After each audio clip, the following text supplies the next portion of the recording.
Yo quiero un poco iniciar una introducción al tema que vamos a tratar y espero conectarnos con César Pérez Cordero, Ujú. eh, que tiene que ver con el sistema democrático y la vida democrática que vivimos. Muchos opinan y ven que el sistema democrático que tenemos en nuestro país es una caricatura. Fíjese esto.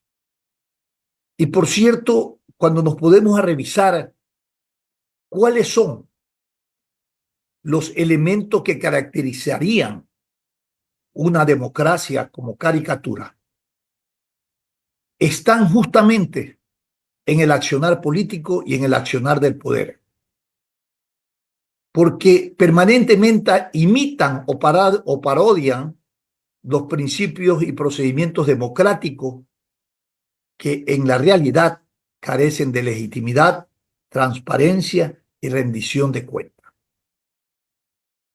Hoy estamos de cara a un proceso electoral. ¿Y cuál es la percepción que se tiene por parte de la ciudadanía? Así Estos es, yo temas tengo una lo vamos a permita. tratar con nuestro invitado que ya lo tenemos aquí, César Febres Cordero. César, qué gusto verte y saludarte. ¿Cómo estás? Astolfo. Muy buen día, un placer estar con ustedes y poder conversar para su directa audiencia. Muy bien, saludamos nuevamente, César. Estaba haciendo una introducción a- al sistema democrático, ¿no? A la convivencia también democrática de los ciudadanos en este sistema. Y muchos han determinado que nuestra democracia es una caricatura. Y es una caricatura en extremo porque tanto el poder político, ¿no?, como el poder de ejecución en la política pública siempre están inmersos en situaciones que no corresponden a consolidar el respeto de un Estado de Derecho ni de una democracia. Siempre estamos con prácticas dudosas, poco transparentes y bloqueo de derechos y libertades. Y con ese sistema, César, vamos a ir a un proceso electoral. ¿Qué percibes tú? ¿Con qué ánimo va la ciudadanía a este proceso electoral? Que a pocos días tendremos que asistir a las urnas. César, buenos días y bienvenido. Muy buenos días nuevamente, estimado Stalin, estimado Astolfo. Muy buenos días a su audiencia. Hay dudas sobre el proceso electoral en este país, generalmente porque vivimos con recuerdos, al menos algunos ciudadanos, de rumores, mitos, acusaciones que se han lanzado en procesos anteriores. Se habló de un fraude en 2017, se habló también de un fraude en la primera vuelta del 21, se habló de un fraude en la segunda vuelta de las elecciones del año 98. Hay una serie de acusaciones también sobre supuestos fraudes a nivel de juntas provinciales una y otra vez para elecciones, sobre todo asambleístas y antes de diputados. Los mismos políticos te hablan de que muchas elecciones se deciden a pulso o incluso a punta de golpes, patadas y escupitajos en las juntas provinciales, por no decir eh, bajo la presión de cosas peores. Entonces hay razones y hay, digamos, ya ideas ampliamente aceptadas por muchos ciudadanos de que hay corrupción en nuestro sistema electoral. Uh-huh. Encima de eso, tenemos a miembros del CNE que no inspiran confianza. Diana Tamainta ha sido acusada por los correístas de ser gobernista y por algunos anticorreístas de ser correísta a la vez. Y no precisamente por ser un personaje que dé imagen de neutralidad. Ha sido muy cuestionada por una de sus compañeras, incluso por la vocal Elena Nájera, porque su hermano, durante este gobierno, por este presidente, fue nombrado funcionario en el consulado ecuatoriano en Queens, Cara Tamaint, y que eso podría viciar las decisiones de Diana Tamaint, no a nivel legal, pero mancharlas por una supuesta cercanía con el gobierno. Aparte, 4 de 5 vocales del CNE no deberían estar ahí. No cumplieron con las renovaciones ni del 2021 ni de noviembre pasado. Bueno, este es el país de la prórroga, ¿no? Todo el Así es, el mundo, país de la todo, prueba para conveniencia de quiénes es la pregunta. correcto. También se lanzan otro tipo de acusaciones, digamos que no vale la pena ir exhaustivamente por todas, pero yo creo que igual al reconocer y admitir todo esto, y yo he presionado también, digamos, desde mi trinchera ciudadana, Lo he sobre escuchado, la lo he leído. preocupación que tengo por el nombramiento del hermano de Diana Tamain, Ujú. y por este tema de las prórrogas. Tampoco hay que exagerar, hay que tener mucha prudencia, porque lanzar con ligereza acusaciones concretas de fraude sin pruebas le hace muchísimo daño a la democracia. Ahí sí perdemos confianza en totalmente las elecciones, le quitamos legitimidad a las Pero, autoridades electas, entonces ya no hay punto en celebrar elecciones. correcto, César, pero es que lo que pasa es que la consecuencia de todo lo que tú describes en todas estas inconformidades y fracturas de cómo se debe generar una convivencia en el sistema democrático ha generado una antipolítica en la conciencia de la gente, del electorado. No solamente desprecia el sistema, desprecia también a líderes, a partidos políticos, lo cual crea una seria preocupación porque cuando vas a una elección no vas a votar, no vas a elegir, vas a votar, porque el derecho de participación a esa convocatoria también ha sido adulterado, ha sido realmente pasado por otros intereses y no por los intereses reales de los derechos de participación de la gente. Entonces, esto preocupa, ¿por qué? Porque el ciudadano no se entroniza en su conciencia, es antipolítica, ese antisistema, bueno, y busca una alternativa que de alguna manera le dé respuesta a sus demandas que por muchos años el sistema como tal no le ha respondido. Y bueno, y tenemos sorpresa, ¿no? ¿No? Hay una encuesta de opinión, un estudio de Barómetro Latinoamericano donde dicen que los ciudadanos, frente al ocaso y al deterioro del orden constituido políticamente, ¿no? Están buscando gobernantes fuertes, autoritarios, casi que gobiernen en la línea de la autocracia. Bueno, eso no ha sido una idea ajena a la típica conversación política ecuatoriana, la necesidad de un dictador, una figura autoritaria, buscamos líderes autoritarios, premiamos líderes al menos con una vena autoritaria. La venganza y la persecución muchas veces son celebradas en este país, aunque tienen un límite electoral. Yo creo que, por ejemplo, el atascamiento del correísmo en estos momentos y sucesivas derrotas en elecciones que algunos las contemplaban como ya ganadas para el correísmo, se debe a que se han quedado enmarañados en sus peleas, ¿no? En su deseo de irse contra personajes que no son necesariamente populares. Siguen hablando de Lazo, siguen hablando de Moreno, siguen hablando de la prensa corrupta. La prensa es verdad que ha perdido legitimidad para muchos, pero eso no es un programa de gobierno. El correísmo desde el principio tenía, o casi desde el principio, este mensaje de venganza, de refundarlo todo, dejando a un lado a las figuras del pasado. Recordemos que en el 2005, digamos, la antesala al ascenso de Correa, con la caída de Lucio, más que fuera Lucio fuera, la gente en Quito y el resto del país gritaba que se vayan todos. Que Pero a vayan la todos. par de ese espíritu estaba la promesa de la constituyente, estaba la promesa de un nuevo modelo político, que al principio medio lo escondían, que eran socialistas, eh, en otros momentos no, dependía, eh, dependía de cómo se quería mostrar el candidato Correa en esa época, pero digamos, terminó pasando de la corbata a las famosas camisas adefesiosas, como le decía la gente, le decían algunos críticos. Se mostró el rostro entero y tuvimos un proyecto que igual los primeros años, con los planes de obra pública, con la reforma del Estado, con la idea del cambio de la matriz productiva, más allá de éxitos y fracasos particulares, era todavía un programa para el Correcto. futuro. Pero ahora el correísmo se ha quedado mucho en hablar del pasado, hablar de sus obras del pasado, sus enemistades del pasado. Entonces la enemistad y la persecución tiene un límite. Diría que también en la derecha, ¿no?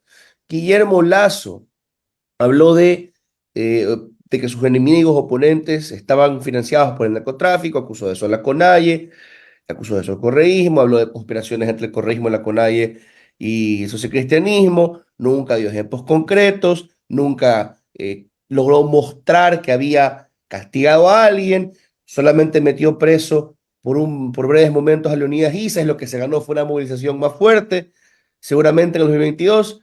Este gobierno ha estado quemando puentes como el de Lazo, se ha peleado con mucha gente como el de Lazo, pero quizá por algunas medidas donde se ha notado más proactivo, un gobierno de más ejecución, ha mantenido cierta popularidad a diferencia del de Lazo y muestra cabezas, aunque no sea el responsable de haberlas tomado. Y entonces, por ejemplo, cuando habla de la crisis eléctrica, traslada la culpa a anteriores gobiernos, pero no solamente un berrinche. Dicen, aquí está recientemente preso Danilo Carrera, Antonio Icaza y Antonio, perdón, no presos, condenados, y Antonio Icaza estuvo en CNL. Fueron los corruptos gobiernos anteriores. Entonces, todavía ¿no? parece que Y en algo el le sigue. gobierno de él condenó a su ex ministra. Y correcto, presidió a la ministra Robo, que por si acaso, ella es la que tiene las pruebas, ella es la que tiene los elementos, ella es la que cuenta con las palabras del presidente Noboa en el primer debate sobre la preocupación por el tema eléctrico, aunque él no responsabilizaba a la generación, sino en la transmisión. Pero ¿en Él qué la está? confundía con distribución. Tiene las palabras ahora de Guillermo Lazo y tiene lo más importante, todos los informes del SENACE. Correcto. ¿Y en qué está pensando la Asamblea el momento que censura a Andrea Roa? Lo aleja de la responsabilidad del presidente. Así es, diluye la responsabilidad del presidente porque también responsabiliza a Andrea Robo y le quita legitimidad y le entrega otra cabeza al presidente Noboa. Bueno, no la Ajá. ha condenado por la justicia, pero la Asamblea ya la condenó. Entonces, Noboa todavía, porque es un gobierno que está igual en un periodo temprano, es un gobierno que se compara mejor a los anteriores, que son está más activo, un gobierno que ha construido la idea de que estamos en una guerra interna y que invoca el patriotismo y pide tiempo para librar esa guerra. Ujú. Es un gobierno al que todavía le resulta hasta cierto punto efectivo, Todavía le queda la discurso de persecución, credibilidad. claro, Todavía le queda espacio de credibilidad. correcto, incluso digamos en los ataques contra sus enemigos que no funcionaron para Guillermo Lazo, que digamos, se los veía como excusas patéticas o no llegaban a nada, ¿no? En este gobierno también, igual hay que tomar en cuenta, volviendo a Andrea Robo, cómo, claro, lo favorecen sus rivales, sus enemigos sin querer. Yo creo que el miedo en la Asamblea lo he visto expresado por algunos militantes del correísmo en las redes sociales, pero para mí no es simplemente, digamos, un tuit, ¿no? Es algo que tiene sentido de la típica perspectiva de miedo del correísmo, al estigma, y es que, claro, si salvaban a Andrea a Robo, habrán dicho, la iban a acusar entonces a ella de protegida por la vieja política de nosotros de conspiradores y que estamos detrás de la crisis eléctrica y del sabotaje. Pero de nuevo, qué pobre argumento, porque ella tiene las pruebas, ella tiene herramientas, elementos más fuertes que los del gobierno. Otra defensa que se hizo, es que la gente se va a olvidar, y eso puede ser cierto. A lo mejor la gente ya se olvidó Hay del memoria caso de corta. Andrea Robo, pero eso es Ajá. por culpa de los asambleístas, porque está en el poder de la asamblea y está en el poder de la oposición el tomar a Andrea Robo, mediatizarla y construir una imagen de una víctima de persecución al país. Ellos lo podían hacer. Y prestándole esa legitimidad de haberla defendido y salvado en la asamblea, pero porque tenía pruebas, hablando de la persecución que ella dice que ha sufrido, incluso de el seguimiento que se le ha hecho, quizás hasta ilegal, a ella y a su familia, y mostrando la información con la que ella cuenta, podían atacar al gobierno y empezar a hacerlo a los ojos del público responsable por la actual crisis, al igual que los gobiernos anteriores. Pero para mí que perdieron esa oportunidad y le han permitido a Novoa responder, ustedes la censuraron, no me hablen de ella. Le han dado una herramienta, le han dado una bala más al gobierno. Claro. Y con la pretensión de la Asamblea de armar un caballo de Troya, metieron adentro no a caballos, sino a burros, porque hoy han favorecido a quien querían destruirlo. Y esto creo que lo vemos una y otra vez. El presidente Noboa se favorece, no se ve favorecido de los errores a veces difíciles de explicar de sus rivales. El correísmo también otra vez. Bueno, hay ¿Por qué hablo rivales, tanto del es correísmo? que usted ha dicho, hay rivales, pero no hay una oposición real, ¿no? Que No, no tenga que sé, ver, que marque un destino en el país, en un proyecto con objetivos nacionales. No existe como tal eso. ciertamente. Y algunos miran por qué hablas tanto del correísmo, porque son la principal fuerza política, la primera fuerza política del país. Tienen una importante bancada y un montón de alcaldes y prefectos. Hay que hablar de ellos, es Ahora, inevitable dígame hablar de ellos. correcto, hay que hablar de ello. A medida Ya. que se acerca la fecha para las elecciones, César, el tribaje correísmo, anticorreísmo, se ve marcado, aumenta. A pesar de que las mediciones consistentemente se nos habla de que la mayoría no son ni correístas ni anticorreístas, quizás la población, eso habría que medirlo, más activa en las redes sociales, más activa en la militancia política, quizá ellos sí este, sean correístas y anticorreístas, el común denominador del votante no. Habrá que ver si esto es por las decisiones que toman las dirigencias, que construyen partidos y movimientos que seleccionan nada más o que invitan nada más a correístas y anticorreístas, o si es que primero los correístas y anticorreístas son de por sí, por la polarización, los ciudadanos más activos y que nada moviliza a la gente como eso. No lo sé, eso hay que Correcto. investigarlo, pero el hecho es que según las encuestas, no son la mayoría del país. Ahora, eh, este correísmo, por ejemplo, ha tenido la oportunidad a través del importante número de prefectos y alcaldes del 2023 de plantearse con obras como la alternativa de gestión. Eso lo señalaba mucho Jacobo García, yo también en su momento, y sin embargo, creo que también Pedro Donoso, y no lo han logrado. Vemos gestiones complicadas o incluso algunos dirían ya fracasadas en Guayaquil y en Quito. Quito lleva en corrida algunos alcaldes que han tenido serios problemas de gestión. Veamos simplemente los atrasos hasta el final en la entrega del metro. Esto ha sido por correístas y anticorreístas. En Guayaquil, Aquiles Álvarez empezó claro, con problemas financieros en el municipio. ¿Qué podía hacer? Y de hecho lo había prometido, como Febres Cordero, tomar control del municipio y hablarle a la gente lo que había recibido y explicar por qué se iban a tomar decisiones difíciles. Así como el exalcalde Febres Cordero mostró la situación en la que los Bucaram habían dejado el municipio y pues lo cerró 6 meses. Pero aquí las Álvarez no logró hacer una campaña mediática con eso. No utilizó las herramientas judiciales contra la anterior alcaldesa y dejó Correcto. todo en el aire. Y vemos incluso repetir algunos errores de gestión.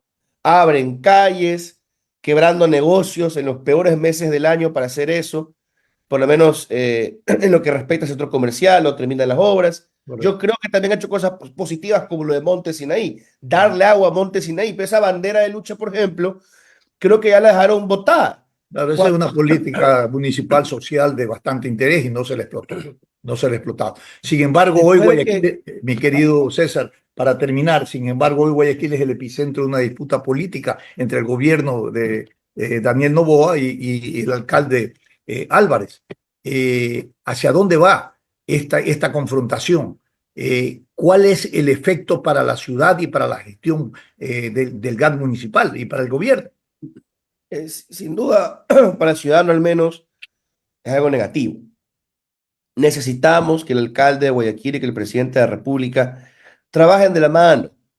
Históricamente Guayaquil ha ayudado, al menos en la historia reciente, al gobierno central con la seguridad, prestando combustibles, vehículos a sus agentes, infraestructura municipal, construyéndoles albergues, a los policías, dándoles uso de centros de atención comunitaria a la policía. ¿En qué va a quedar todo eso? ¿O por qué eso no se expande? Pues hay malas relaciones. Peor que la relación que había entre Viteri y Lazo,